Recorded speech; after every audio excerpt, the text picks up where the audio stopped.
Hello दोस्तों, welcome to Manoj Dey study. तो आज की इस वीडियो में हम आप सभी कुछ संख्याओं के बारे में बतलाएंगे।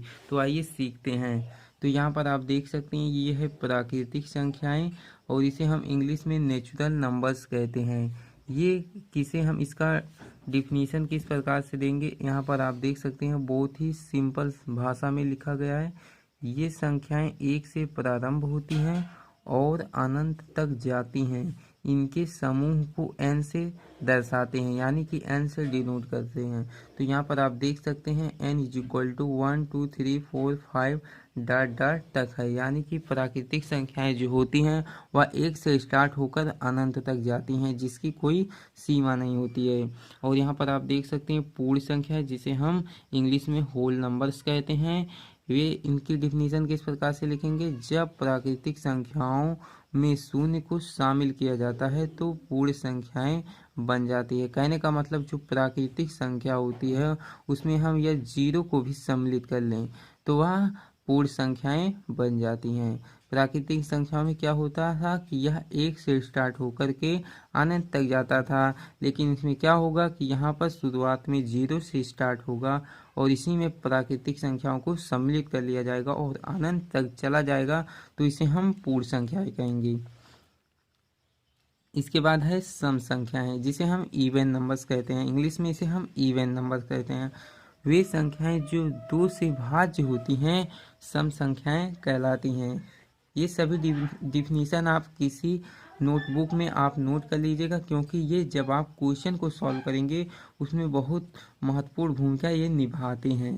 तो यहाँ पर आप देख सकते हैं सम संख्याएं, वे संख्याएं जो दो से भाज्य होती हैं वे सम संख्याएं कहलाती हैं। तो इसे हम इसे डिनोट करते हैं। तो इज इक्वल टू 2 4 6 8, ये भी अनंत तक जाती हैं। विषम, इसके बाद क्या है विषम संख्या, जिसे हम इंग्लिश में क्या कहते हैं ऑड नंबर्स।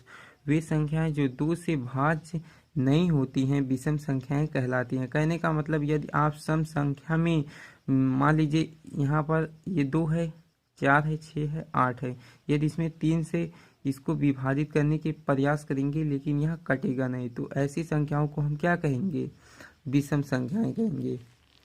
इसके बाद हमारा है पूर्ण संख्याएं, जिसे हम इंग्लिश में इंटीजर्स कहते हैं। धनात्मक व ऋणात्मक चिन्ह वाली संख्याओं को पूर्णांक संख्याएं कहते हैं। इसे हम आई से डिनोट करते हैं। इस यहाँ पर आप देख सकते हैं -3 -2 -1 0 1 2 3, यानी कि संख्या रेखा जो होता है उस एक डिफिनीशन इस प्रकार से बन सकता है। संख्या रेखा के दाहिने तरफ और बाएं तरफ धनात्मक और ऋणात्मक चिन्हों के साथ अंकों का समूह पूर्णांक संख्याएं कहलाती हैं। इसके बाद क्या है हमारा अभाज्य संख्याएं, जिसे हम इंग्लिश में प्राइम नंबर्स बोलते हैं। एक से बड़ी उन सभी प्राकृतिक संख्याओं का समूह, यानी कि जो एक है ना उससे बड़ी सभी प्राकृतिक संख्याओं का समूह, जिसे उस संख्या तथा एक को छोड़कर अन्य किसी भी संख्या से भाग देने पर वह पूर्णतः विभाजित ना हो सके। दो एकमात्र ऐसी संख्या है जो सम भी है और ऋण भी है। यहाँ पर आप देख सकते हैं इसे हम पी से डिनोट करते हैं। 2 3 5 7 और 11 या अभाज्य संख्याएं हैं, जिसे हम इंग्लिश में प्राइम नंबर्स बोलते हैं। इसके बाद है हमारा परिमेय संख्या है। यदि आपको बोला जाए कि परिमेय संख्या किसे कहते हैं तो आप लोग कह दीजिएगा कि वे संख्याएं जिनको हम p बटे q के रूप में लिख सकते हैं या डिनोट कर सकते हैं, उसे हम क्या कहते हैं, परिमेय संख्या कहते हैं। जहां p और q कोई ऐसी संख्याएं जो कि अभाज्य संख्याएं हैं तथा q is not equal to 0 है, इनके समूह को परिमेय संख्या यानी कि रैशनल नंबर्स कहा जाता है। इसे हम r से डिनोट करते हैं। r इज इक्वल टू इस प्रकार से हम लिख सकते हैं। यहाँ पर आप देख सकते हैं, देखने पर लग रहा है कि यह p बटे q के रूप में नहीं है, बट यहाँ पर हम इसके बटे में 1 को लिख सकते हैं, इसलिए यह क्या हो जाएगा, परिमेय संख्या हो जाएगा। इसके बाद क्या है अपरिमेय संख्या,